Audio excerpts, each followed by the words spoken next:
Assalamualaikum warahmatullahi wabarakatuh. Pada kesempatan hari ini saya akan menjelaskan tentang bagaimana data diolah dalam bisnis intelijen, bagaimana data itu diubah menjadi sebuah atau menjadi insight, serta bagaimana visualisasi data khususnya dengan KBU membantu proses pengambilan keputusan. Dan saya juga di akhir akan menunjukkan contoh nyata dari visualisasi data yang kita bisa akses secara online. Nah, pada slide berikutnya ini ada yaitu slide pengolahan data di bisnis intelijen. Di sini ada beberapa tahapan. Pertama ada data collection, di mana kita mengumpulkan data dari berbagai sumber, baik itu internal maupun eksternal. Kedua ada data integration dan ETL atau extract, transform, and load, di mana kita menyatukan dan mengubah data agar sesuai dengan format dan berkualitas. Ketiga ada data storage atau menyimpan data yang sudah struktur secara sistematis. Pada tahapan berikutnya, kita di sini juga ada OLAP atau Online Analytical Process dan data modeling, di mana kita menyusun struktur guna memudahkan analisis. Dan berikutnya ada data analisis setelah data diproses disebut proses sebelumnya. Nah, di data analisis ini kita menggunakan tools BI untuk eksplorasi dan insight.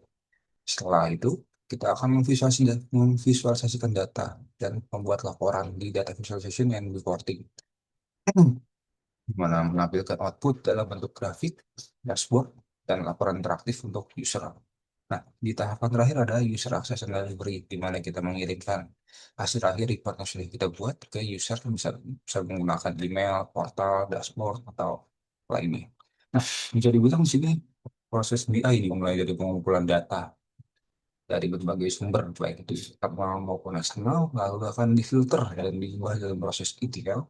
Setelah itu, data disimpan di data warehouse, dan di tahap modeling kita akan menyusun struktur analisis, lalu data dianalisis dan divisualisasikan agar bisa dipahami oleh user. Setelah semua itu proses sudah dilalui, dan masuk ke tahapan terakhir yaitu user access and delivery, di mana kita mengirimkan laporan tersebut ke user sebagai end user. Baik, berikutnya output data GBI menjadi DSSS. Nah, DSSS itu apa sih? Di sini DSSS itu ada Acquisition Support System. Nah, di sini ada beberapa tahapan. Kayak ada descriptive analytic, yaitu apa yang terjadi di mana kita menyajikan data historis seperti laporan penjualan, transaksi pengguna, atau performa operasional. Kedua ada diagnostic analytic, mengapa itu terjadi, menjelaskan penyebab dibalik suatu peristiwa. Nah, ketiga ada predictive analytic, di mana kita akan menggunakan data historis yang ada dan menggunakan machine learning untuk memprediksi kejadian atau tren di kedepannya nanti. Berikutnya ada perspektif analitik. Jadi, apa yang harus kita lakukan, di mana kita memberi rekomendasi keputusan berbasis skenario dan simulasi yang sudah kita lakukan di tahapan sebelumnya. Terakhir, di DSS atau Decision Support System, di mana sistem menyatukan output dari analitik di atas dalam satu interface untuk pengambilan keputusan. Nah, dia itu bukan cuma tentang orang, tapi juga mendukung keputusan, dimulai dari kita menjelaskan apa yang terjadi di deskriptif tadi, lalu mencari tahu kenapa di bagian diagnostik tadi, dan kita juga akan memprediksi tren ke depan di preskriptif, prediktif, lalu akan merekomendasikan apa yang harus dilakukan ke depan di preskriptif analitik. Semua itu mendukung sistem dalam membantu membuat keputusan di SS tadi. Nah, pada slide berikutnya di sini ada jenis-jenis visualisasi data ya. Nah, di sini ada bar chart atau column chart ya. Nah, biasanya ini membandingkan data atau nilai diskrit. Nah, di sini juga memiliki keunggulan, mudah dibaca dan dimengerti oleh semua level user. Cocok untuk membandingkan nilai antar kategori yang memiliki kelemahan. Jika terlalu banyak kategori akan menjadi berantakan. Tidak cocok untuk melakukan tren jangka panjang. Jangka waktu pendek mas. Berikut ada lancar, yaitu menampilkan tren data biasanya berbasiskan waktu ya. Di situ memiliki keunggulan, yaitu ideal untuk time series dan trend analysis. memberikan gambaran yang jelas tentang naik atau turun metrik.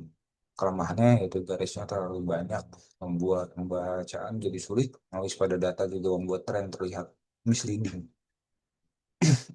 Berikutnya ada pie chart. Di sini sudah menunjukkan proporsi variabel terhadap keseluruhan. Nah, penggunaannya sederhana dan mudah dan efektif ya, mudah untuk dipresentasikan, tapi dengan catatan proporsinya terbatas.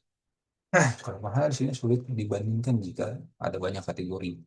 Persepsi manusia terhadap luas sudut juga sering tidak akurat, jadi sering takut rentan terhadap salah interpretasi. Nah, berikutnya ada scatter plot. Di sini ada, ini bisa dibilang kayak memvisualisasikan hubungan antara dua variabel numerik. Nah, keunggulannya di sini juga sangat baik untuk melihat korelasi outlier dan distribusi, dapat memperlihatkan pola dan yang tidak terlihat di chart lain. Nah, kelemahannya di sini sudah dibaca jika terlalu banyak titik. Nah, juga di sini juga butuh pemahaman statistik agar tidak salah menafsirkan data yang ada. Berikutnya adalah map, sesuai dengan namanya ya, mengambilkan data berdasarkan lokasi geografis.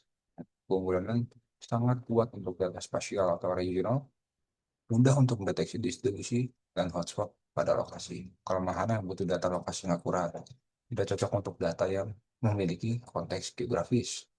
Berikutnya ada heatmap, di mana kita menampilkan intensitas, frekuensi, volume dalam bentuk warna pada grid.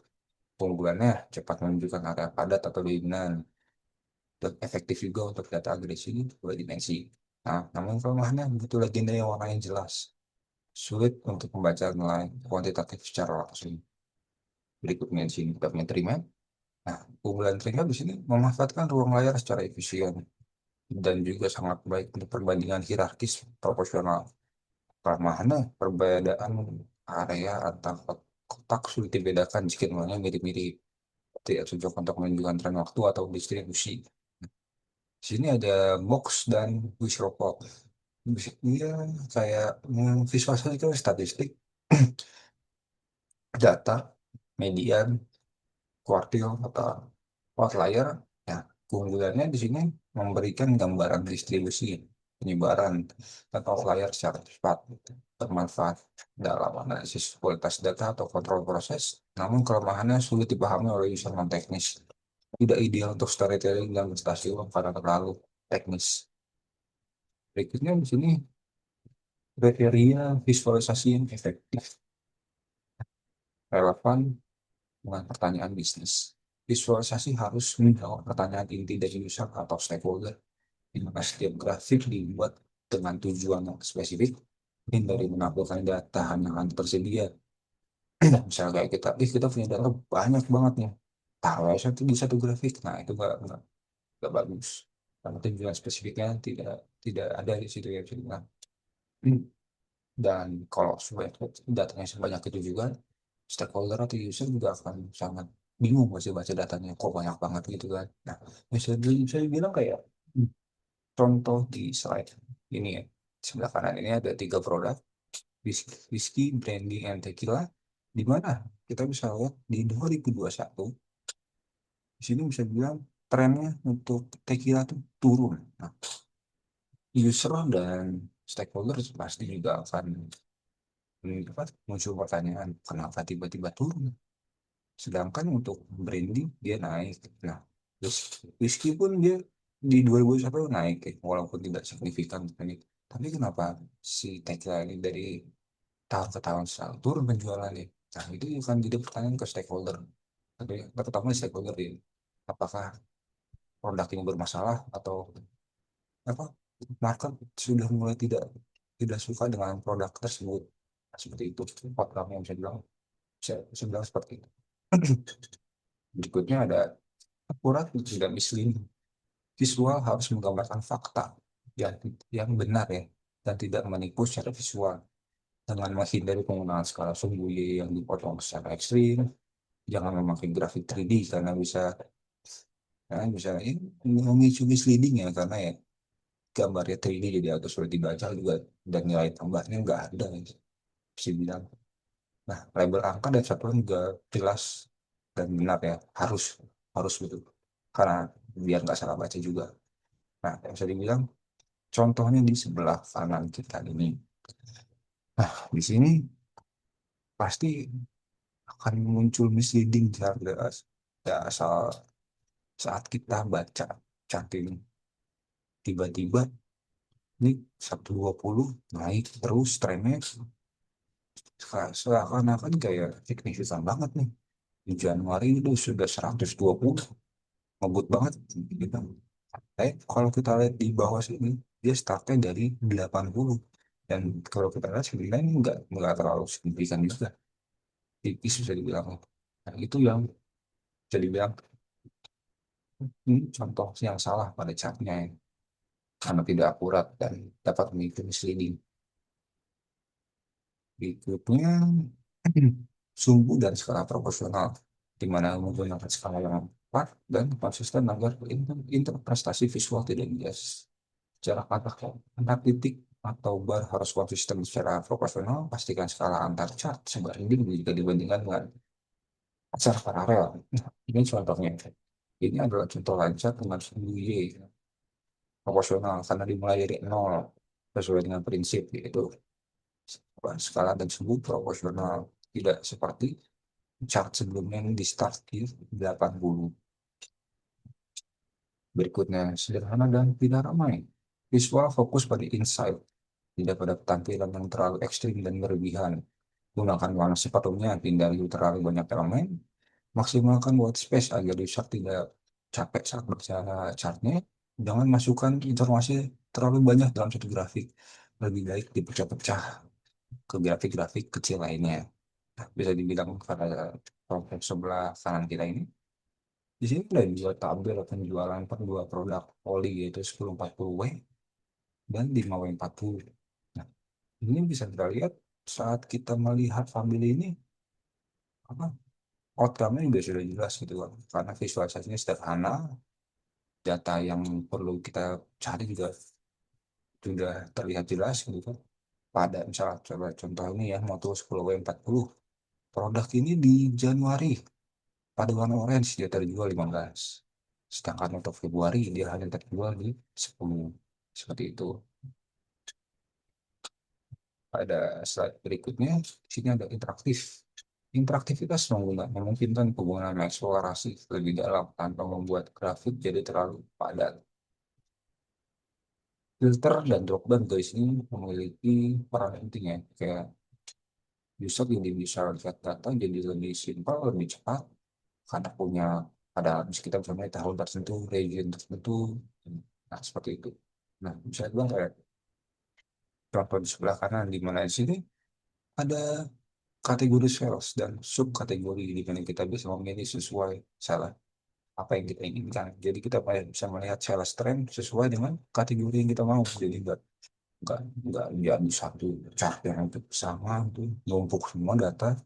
Tentunya user akan capek juga bacanya karena banyak data harus difilter satu-satu. Berikutnya ada konsisten, di mana visualisasi harus memiliki konsistensi gaya agar memudahkan membaca dalam membandingkan. Nah, tentunya kan user, terutama stakeholder ya, dia akan baca apa chart seperti ini konsisten. Tiap bulan pasti mereka akan baca. Nah, maka dari itu penggunaan warna yang sama untuk kategori ini semua chart, tata letak font, ukuran label, dan letaknya juga harus selaras dengan visual. Judul, grafik harus informatif dan seragam. Nah, karena saya bilang pemba stakeholder baca chart itu jadi seperti rutinitas bulanan ya. Ketika mereka melihat, misalnya kayak contoh di sebelah kanan, mereka udah tahu tuh untuk produk, misalnya produk oli, dia untuk 2 bulan sebelumnya, dia warnanya orange. Untuk 1 bulan terakhir, dia warnanya biru. Nah, cukup dari lihat warnanya saja dan posisi letaknya, stakeholder udah dapat informasi tanpa harus baca terlalu lama seperti itu. Karena di sini konsisten ya. Jadi waktu ke waktu terus sama formatnya, tata letak fontnya, warnanya seperti itu. Berikutnya di sini ada apa? Visualisasi dari statista yang saya ambil secara online. Linknya, link URL saya sematkan di kiri bawah. Nah, bisa dibilang ini di mana yaitu 4 trillion NVIDIA's record valuation in context. NVIDIA market capitalization in comparison to the combined of market cap of the other company. As of July 10, 2025, market close. Source di Yahoo Finance. Nah, seperti itu. Bisa dibilang apa sih gambaran visualisasi dari chart ini gitu. Nah, kalau dari saya menurut saya, hmm, di sini Nvidia mencapai market market cap yang sangat jauh dibandingkan kompetitor, dan valuasi mereka standalone Nvidia sendiri itu di 4 triliun US dollar dibandingkan dengan kompetitor lain seperti Meta, Alphabet, Microsoft, Costco, Walmart, Amazon, dan Apple. Bahkan hmm, tidak sebenarnya jauh market cap-nya dan dibanding Nvidia. Nah, bar pada Nvidia juga ini sangat panjang, bang. Jadi kayak secara visual tuh mencolok banget, kayak di pojok kiri warna hijau 4 triliun US dollar nih market cap-nya sendiri, valuasinya tinggi banget dong. Ini juga langsung kayak kita buka chartnya tuh langsung lihat ini di Nvidia sendiri, karena warnanya hijau sendiri paling keren, evaluasinya juga tinggi gitu kan. Nah, seperti itu. Outcome-nya itu, outcome dan insight-nya yang kita bisa dapat dari chart ini, yaitu dominasi ekonomi dan teknologi. Jadi bilang, di mana Nvidia kini menjadi perusahaan pabrik mencapai nilai 4 triliun US dollar melampaui perusahaan teknologi besar lainnya. Nah, nilai sebesar ini pun mereka standalone sendirian, nggak nggak nggak gabungan atas market-market seperti Meta dan Alphabet, Cisco dan Walmart, nah, Ford, GM, Tesla seperti itu. Ini si Nvidia sendiri valuasinya tapi sampai 4 triliun US dollar. Tadi bilang nilai sebesar ini bahkan melampaui gabungan yang lain kan. Nah, kedua di situ bisa dibilang kayak kita timbul timbul pertanyaan kayak kepercayaan pasar terhadap AI itu tinggi banget berarti gitu. Sampai Nvidia evaluasinya setinggi ini, karena Nvidia kan di era-era sekarang terkenal dengan fokus mereka pada GPU yang membantu proses apa AI yang tadi bilang, tidak hanya dalam segmentasi workspace dan gamingnya saja, Nvidia juga sekarang sudah fokus pada ini. Itu bilang VGA yang membantu komputasi AI.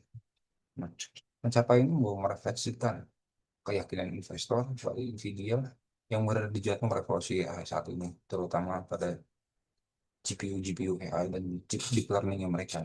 Nah, harga sahamnya jelas meningkat karena market juga percaya valuasinya tidak menjadi setinggi ini dalam waktu yang singkat 1-2 tahun terakhir, menegaskan bahwa momentum teknologi Nvidia yang masuk dalam segmen AI itu sangat tepat.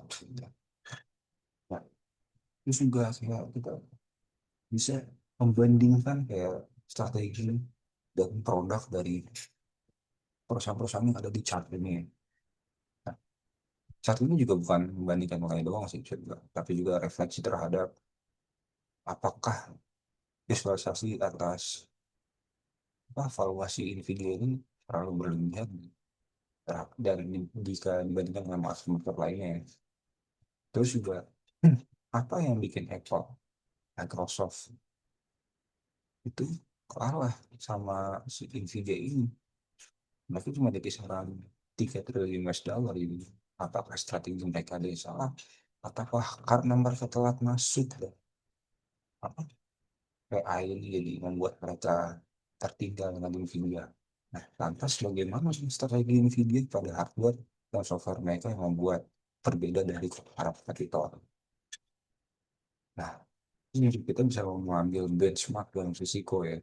Dengan visualisasi seperti ini membangun, saya bilang kayak beranggapan bahwa wah, saya ini investor dengan ya saya bisa melihat ini valuasi Nvidia gede banget nih. Kalau saya misalnya masuk, tentunya nanti saya dapat return pasti tinggi dong. Nah, tapi juga akan muncul pertanyaan baru yaitu risiko. Apakah tren AI dua tiga tahun ke depan akan terus berkembang atau justru menurun? Jika jika menurun, yang dikhawatirkan adalah valuasinya Nvidia kembali turun. Nah, sedangkan investor masuk pada valuasi di Nvidia di 4 triliun US dollar dan tentunya harga sahamnya tinggi. Nah, ketika tren AI-nya turun dan nilai valuasi perusahaannya turun, harga sahamnya juga pasti akan turun. Pasti investor juga akan takut loss lah, loss terhadap saham yang mereka taruh di sana. Seperti itu. Nah, tadi bilang kesimpulannya ya, cara ini sih efektif karena bahwa Nvidia yang melampaui status yang luar biasa, overvaluasi di 4 triliun US dollar dan di level yang luar biasa, bahkan mengalahkan gabungan-gabungan perusahaan besar yang ada. Namun juga timbul uh, empowering the insight gitu ya, bahwa ini sih cuma tren gitu loh. Itu adalah kekuatan ekonomi untuk sekarang yang menggeser mulai perusahaan-perusahaan besar sebelumnya, bahkan bahkan kayak perusahaan-perusahaan Microsoft, Meta, Apple, mereka juga sudah menyisipkan fitur-fitur AI di belakangnya supaya mungkin sebagai strategi juga untuk mengejar ketertinggalan dari perusahaan-perusahaan yang lainnya. Visualisasi ini juga menyajikan data yang sangat empowering untuk diskusi strategi, investasi, dan teknologi. Nah, chart ini bisa dimanfaatkan dari berbagai kalangan ya saya bilangnya, untuk para pekerja seperti di Microsoft. Ini bisa membuat mereka empowering untuk timbul strategi strategi mereka itu ke depan seperti apa supaya kita bisa mengejar gap ini. Nah, sedangkan untuk dari sisi investasi juga investor pasti akan mendapatkan insight yang lumayan banyak dari sini. Kita bisa melihat valuasi Nvidia sangat tinggi, valuasi perusahaan-perusahaan sebelumnya hanya di 3 triliun US dollar. Nah, ini juga bisa menjadi apa gambaran untuk mereka. Saya harus invest di mana nih? Seperti itu saya bilang. Saya rasa cukup dari saya. Sekian. Wassalamualaikum warahmatullahi wabarakatuh.